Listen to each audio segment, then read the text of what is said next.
Abang, saya nak tanya, kalau renovation RM24,000 dapat apa je bang? Dah sampai kan? Jom kita masuk. Okay, sorry.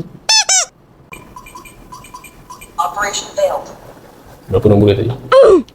Jom masuk. Okay.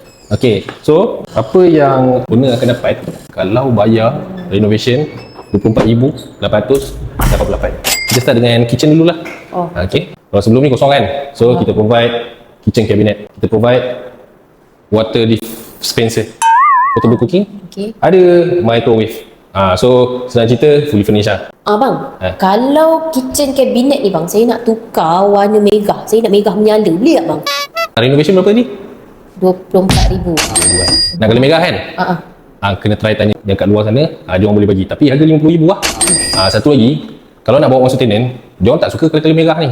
Dia orang kala-kala dia orang suka yang estetik. Ni dipanggil shoe cabinet. Kalau macam shoe cabinet ni kan, saya nak bagi tinggi sampai atas, boleh tak? Saya nak dia tinggi, dia besar lagi, boleh tak? Renovation berapa tadi? RM24,000. Berbulan. Takat ni je. Untuk renovation RM24,000 ni, dia termasuk sekali dengan smart lock door. Okay, setiap bilik kita buat, siap je dah ada ni lah. Sebab boleh buat thumbprint semua. Khas untuk tenant-tenant kita. Saya nak bagi dia macam ada face ID kat situ, boleh tak? Dia macam mau macam kebak sikit lah. Tak boleh lah? Renovation berapa? RM24,000. RM24,000 kan? Okay ni je. Okay. Okay.